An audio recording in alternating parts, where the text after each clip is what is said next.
अब वो घड़ी आ गई है जिसका सबको इंतजार था। इस्लामाबाद में शहबाज शरीफ के साथ अमेरिकी डेलीगेशन की मुलाकात चल रही है।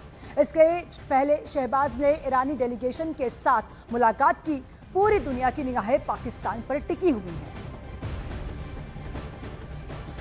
और देखिए, इस वक्त की बड़ी खबर बता रहे हैं जिसका इंतजार आखिर पूरी दुनिया कर रही थी। सीजफायर का इंतजार था, ऐलान हो चुका था और इसी का सबको इंतजार था कि इस्लामाबाद में कब ये मीटिंग होंगी। और आखिरकार शहबाज शरीफ के साथ अमेरिकी डेलीगेशन की मुलाकात इस समय चल रही है। और इसके पहले शहबाज ने ईरानी डेलीगेशन के साथ मुलाकात की।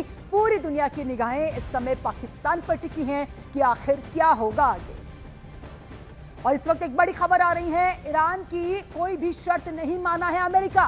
फ्रीज संपत्तियों को बहाल नहीं करेगा अमेरिका, ये जानकारी मिल रही है। ईरानी संपत्तियों को अनफ्रीज करने से यूएस ने पूरी तरह से इनकार कर दिया है। संपत्ति बहाल करने की खबरों का यूएस ने खंडन कर दिया है। इस वक्त की बड़ी खबर, इस समय कहा तो मीटिंग चल रही थी, लेकिन खबर निकल कर ये आ रही है कि ईरान की कोई भी शर्त पर अमेरिका ने नहीं अमेरिका माना है। कोई भी शर्त और फ्रीज संपत्तियों को बहाल नहीं करेगा अमेरिका। इस समय ये जानकारी सामने आ रही है। ईरानी संपत्तियों को अनफ्रीज करने से यूएस ने भी इनकार कर दिया है। संपत्ति बहाल करने की खबरों का यूएस ने पूरी तरह से खंडन कर दिया।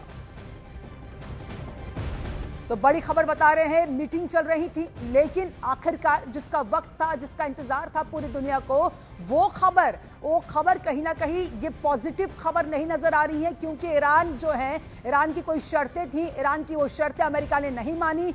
और ये मीटिंग में जो बाहर निकल कर आ रहा है वो ये दिख क्या आ रहा है कि अमेरिका इस शर्तों को मान नहीं रहा है। इस्लामाबाद में भी जहां ये मीटिंग चल रही है, वहां से जावेद हमारे साथ जुड़ रहे हैं। जावेद, क्या चल रहा है इस समय?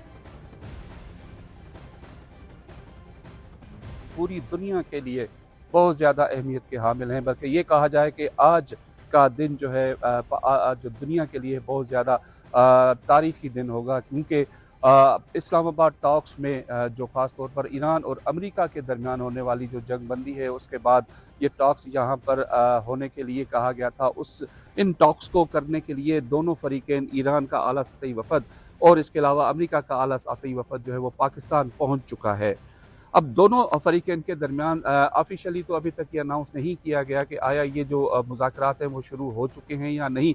लेकिन चूँकि यहाँ पर हम सारे मीडिया के जो आउटलेट्स के नुमाइंदगान मौजूद हैं, हम यहाँ पे ये ज़रूर समझ रहे हैं कि ये जो मुज़ाकरात हैं वो कई जो दोनों फरीक़ैन के दरमियान हो रहे होंगे। ताहम इन मुज़ाकरात के बारे में जो ऑफिशियल अनाउंसमेंट होगी वो हम उसके ऊपर ज़्यादा देखेंगे कि ऑफिशियल अनाउंसमेंट इसकी क्या होती है। ताहम अगर मैं इस जिन्ना कन्वेंशन सेंटर में जो मौजूद हूँ, यहाँ जो मीडिया के लिए एक फैसिलिटेशन सेंटर बनाया गया है, ये भी बहुत ज़्यादा एक चूँकि सहूलत फराहम की गई है हुकूमत की जानिब से तमाम मीडिया आउटलेट नुमाइंदगान के लिए, ताकि वो इस तारीखी दिन की कवरेज को भरपूर तरीके से करें और दुनिया को बताएं कि पाकिस्तान जो है एक पुरअमन मुल्क है और हमेशा से अमन का दाई रहा है और अमन का ख्वाहां रहा है। लिहाजा पाकिस्तान के हवाले से ये बात अब साबित हो चुकी है कि पाकिस्तान की जो सालिसी का किरदार है उसको अब दुनिया भी उसकी मुअत्तरफ है।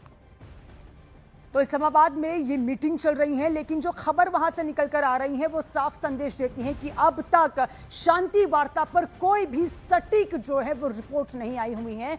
और जिस तरह से पत्रकार हमारे लगातार बता रहे थे आफ्ताब कि किस तरह से वहां पर शांति वार्ता चल रही है, लेकिन उसका खास रिपोर्ट जो है, रिजल्ट जो है, हमें नजर नहीं आता। हमारे साथ हमारे सहयोगी नीरज भी इस समय जुड़ चुके हैं।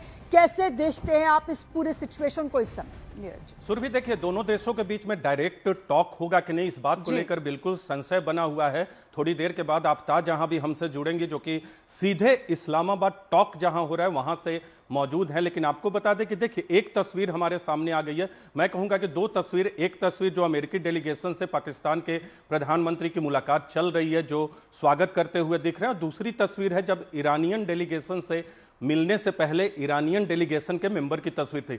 देखिए, पहले यह संशय की स्थिति बनी हुई है कि क्या जो एसेट हैं विदेशों में उसको डिफ्रीज करेगा कि नहीं। तो अमेरिकी सूत्रों के हवाले से ये खबरें आ गई हैं कि जो खबरें खासकर ईरानी मीडिया में चलाई गई और उसके बाद दुनिया के अलग अलग देशों में चलाई गई, वो खबर गलत है। अब तक इस तरह का प्री कंडीशन कोई तय नहीं हुआ है। दूसरी बात बता दें कि डायरेक्ट टॉक होगा कि इनडायरेक्ट टॉक। जी। पाकिस्तान की यह कोशिश है कि डायरेक्ट टॉक हो, लेकिन अगर इनडायरेक्ट टॉक की स्थिति बनती है उसमें भी फिर दोनों पक्षों को स्वीकार करना होगा, लेकिन बिल्कुल, इनडायरेक्ट बिल्कुल। टॉक बहुत बिल्कुल आगे नीरज, तक नहीं हमारे जा। साथ हमारी बिल्कुल। और भी सहयोगी हैं, आफताब जहां पाकिस्तान से हमारे साथ जुड़ गई हैं, और उनसे भी आप सवाल करिएगा कि इस समय वहां पर क्या देख रही हैं। आफ्ताब, न्यूज 18 इंडिया पे लगातार आप जुड़ी हुई हैं, वहां जो जमीनी हालात हैं उससे हम सबको बयां कर रहे हैं कि क्या स्थिति है। आप ये बताइए कि अभी जो हम लोगों ने तस्वीरें देखी, पाकिस्तान के प्रतिनिधिमंडल ने, पाकिस्तान के प्रधानमंत्री ने अमेरिकी प्रतिनिधिमंडल से मुलाकात की,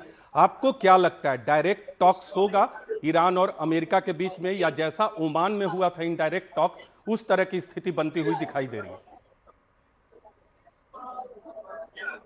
देखिए, बिल्कुल आपने बचा बैंक की इस वक्त पाकिस्तान के वज़ीर आज़म की जो अमरीकी नायब सदर है जेडी वेंस, उनसे मुलाकात हुई है, और इससे कबल ईरानी वक्त से उनकी मुलाकात हुई थी। और ये जो मुज़ाकरात इस वक्त इस्लामाबाद में हो रहे हैं, ये पहले से ये पेशनुदा था कि पहले मरहले में जो दोनों फरीक़ैन हैं उनसे अलग अलग मुलाकात होती, जिसमें हमने ये देखा कि पहले ईरानी वक्त से पाकिस्तानी वज़ीर आज़म की मुलाकात हुई, और उसके बाद अब जो अमरीकी नायब सदर है उनसे पाकिस्तानी वज़ीर आज़म की मुलाकात भी हो रही है, और वो उनसे मुलाकात के लिए अभी पहुंचे हैं।